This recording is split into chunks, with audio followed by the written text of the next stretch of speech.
Bueno, agradezco la posibilidad que me dan de estar en esta mesa y presentar, hablar algo sobre la enfermedad diverticular del colon, que indudablemente es una patología altamente frecuente en nuestro medio, si bien no hay demasiadas cosas nuevas, pero indudablemente que, de acuerdo a lo que dijo también el doctor Corti de inicio, que la gente vive más tiempo y es una patología que se ve básicamente en el geronte en una proporción mayor. Y además la ingesta de muchos medicamentos, fundamentalmente antiinflamatorios no esteroides, que a veces se han generado crisis diverticulares o sangrados, etc. Vamos a hacer una rápida revisión, después en la discusión se podrá ver algunas cosas más, pero fundamentalmente vamos a tratar de sintetizar el tema lo más posible.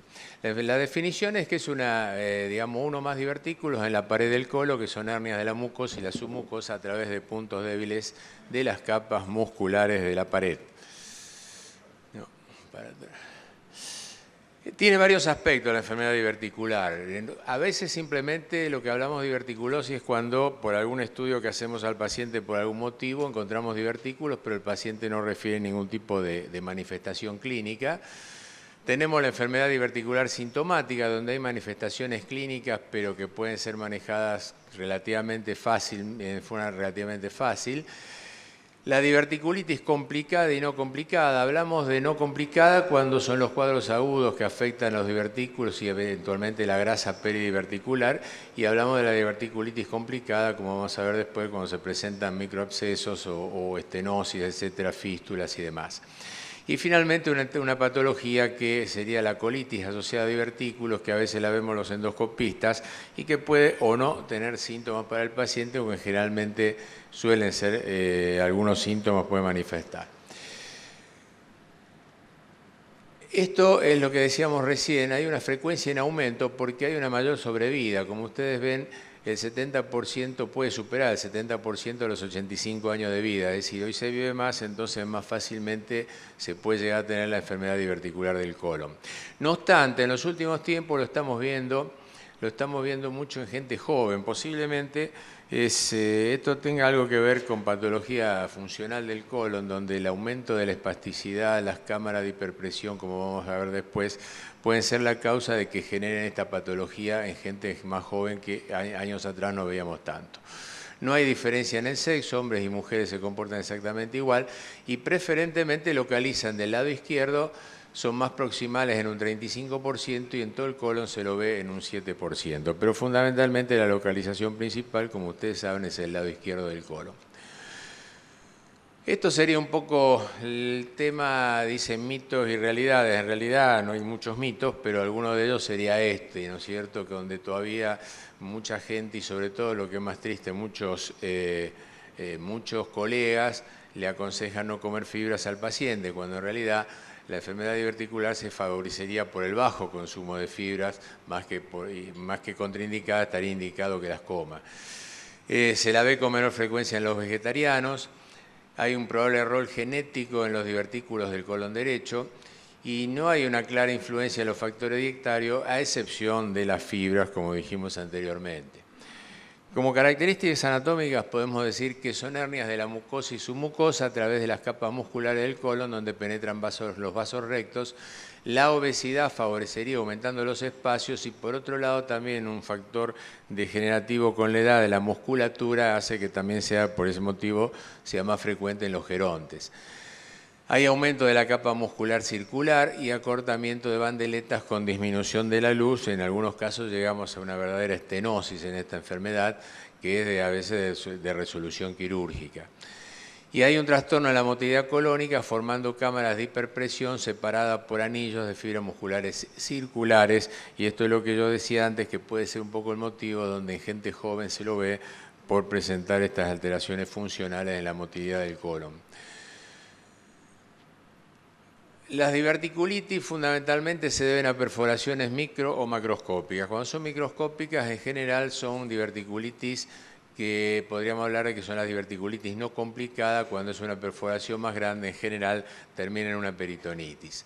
El aumento de la presión intraluminal con partículas de alimentos que generan erosión de la pared podría ser la causa de estas microperforaciones o macroperforaciones, no los fecalitos que en algún momento se interpretaban que eran la causa de la perforación.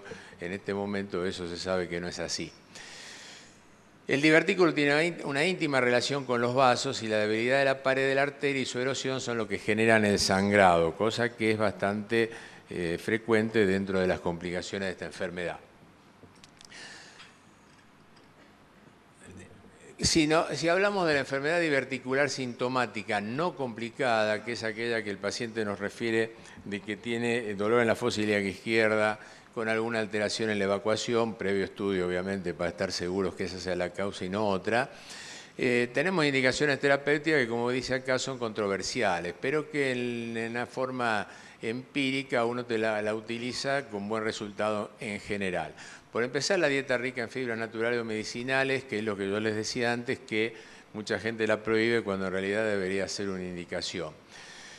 La rifaximina, 400 miligramos cada 12 horas, no hay nada que pruebe que sea realmente así, pero uno ve que se beneficia, si eso a veces le agregamos mesalacina, se beneficia al paciente que tiene cuadros diverticulares dolorosos. Y finalmente todos los antirreguladores de la motilidad, como la trimebutina, bromuro de tilonio, pinaverio, etc.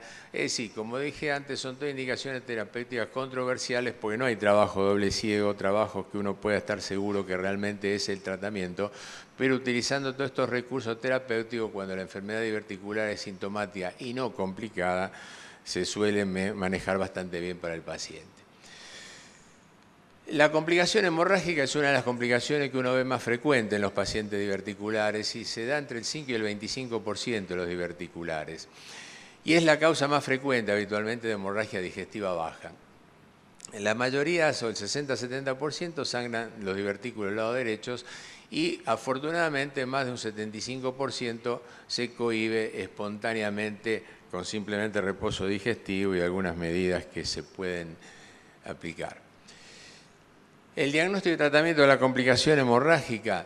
Normalmente cuando un paciente entra con una hemorragia muy severa de origen diverticular suele verse sangre roja y por eso descartar un origen alto es fundamental. No, algo hicimos mal. La videocolonoscopía diagnóstica y terapéutica, indudablemente en el momento de intrahemorrágico a veces no es muy fácil realizarla, pero si tenemos a lo mejor intervalos en el cual el paciente no sangra mucho, es una de las alternativas más seguras de cuanto a diagnóstico y en algunos casos se puede incluso realizar la terapéutica si uno puede localizar la zona donde está sangrando el divertículo que está sangrando. El centellograma es otro recurso que tenemos para el diagnóstico.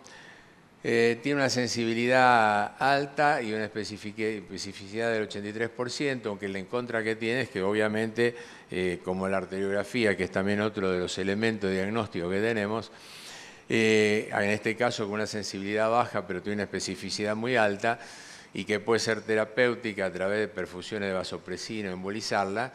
De todas maneras, en estas dos alternativas tiene que ser en el momento que el divertículo está sangrando, porque de lo contrario obviamente no nos van a servir como elemento de diagnóstico. La embolización, que en algunas oportunidades hemos tenido éxito con esto, nosotros no hacemos toda la parte hemodinámica, pero con los colegas que hacen esto, hemos tenido éxito y siempre tiene riesgo, obviamente, crear una isquemia que puede tener el sangrado, pero puede traer una complicación isquémica del colon. Eso hay que señalarlo también. Y finalmente, la cirugía con una colectomía total o segmentaria, que en este caso, si uno puede localizar el segmento donde está sangrando, es la indicación, y de lo contrario, tendríamos que ir a una colectomía total para no presumir que está sangrando de un lado y luego de la cirugía siga sangrando de otro. Como yo dije antes, la diverticulitis la podemos dividir en no complicada y complicada. La no complicada es la que está limitada a la inflamación de los divertículos y a la grasa peridiverticular. En general, este tipo de diverticulitis la podemos manejar muy bien con tratamiento de reposo digestivo, hidratación adecuada, antibióticos, y la reversión generalmente se produce en casi todos los casos. En la diverticulitis complicada tenemos que señalar los abscesos, que en general, si son abscesos que no superan los 2 o 3 centímetros, a veces uno ve que con el tratamiento que hacemos, como en el caso de la no complicada, también se resuelven con antibióticos, reposo digestivo, hidratación, etc. Mientras que a veces, cuando son un poco más grandes estos abscesos, se pueden, sí, eso es una cosa, es un poco una cosa más de los últimos tiempos, drenarlos a través de una punción dirigida por TAC y evitar tener que llegar a la cirugía del paciente. Todos los demás casos, es decir, la peritonitis, que hay una macroperforación, la obstrucción, cuando a lo largo de los episodios diverticulares el intestino se estenosa a tal punto que a veces no se puede pasar con el endoscopio, o se generan fístulas a los órganos vecinos, o formas tumorales que a veces son muy difíciles de diferenciar de un cáncer. Todo esto obviamente es todo de patrimonio de los cirujanos, y los gastroenterólogos poco podemos hacer ahí. El diagnóstico de la diverticulitis en general, digamos, considerando las complicadas y no complicadas, es básicamente, bueno, la clínica y la semiología, como todas las cosas, es muy importante para orientarnos a qué tipo de diverticulitis tenemos presente. El laboratorio, generalmente con aumento de los blancos y aumento de los neutrófilos. La radiología directa, que nos puede mostrar niveles líquidos localizados o un neumoperitoneo si hay una perforación y una peritonitis, además de que en este caso la clínica y la semiología sería bastante, digamos, importante. La tomografía computada, que indudablemente es una ayuda muy grande para el diagnóstico de la diverticulitis, porque eso nos permite saber si es una patología complicada, no complicada, si hay perforación, si hay líquido libre, en fin, la tomografía computada realmente, si hay abscesos, microabscesos, es muy importante. Y cuando el paciente tiene una diverticulitis no complicada que se resuelve con antibióticos, como decíamos anteriormente, indudablemente en diferido, no menos de 30 a 60, entre 30 y 60 días, conviene hacer una colonoscopía para tener la certeza de que realmente ese ha sido el diagnóstico adecuado. Los abscesos se presentan aproximadamente en un 15% de los casos y en general son pequeños abscesos, microabscesos paracolónicos que, como dije antes, uno lo puede resolver de una manera bastante, de una manera clínica en la gran mayoría de los casos, o en última instancia con drenajes guiados por TAC. Y como dije antes, la fístula, la obstrucción, la estenosis, las formas tumorales y la peritonitis son todos tratamientos de resorte quirúrgico. En general, las formas tumorales y la estenosis son, digamos, o la obstrucción y la estenosis son de resolución más diferida porque nos permiten estudiar al paciente con todos los elementos que hoy día se disponen, incluso con endoscopía, mientras que cuando se presenta una peritonitis, obviamente el tratamiento es una cirugía en agudo, porque obviamente no hay otra alternativa que recurrir al cirujano general.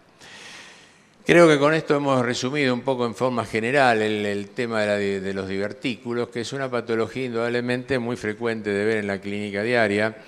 Insisto que cada vez la vemos más, posiblemente por el aumento de la edad de la población, pero que también es muy frecuente más en pacientes jóvenes. Y bueno, yo creo que de todas maneras hay muchos temas de esto que se pueden ampliar, pero en atención a los 15 minutos que me pidieron, creo que vamos a dejar las cosas ahí y en la discusión podemos ampliar lo que se quiera. Gracias.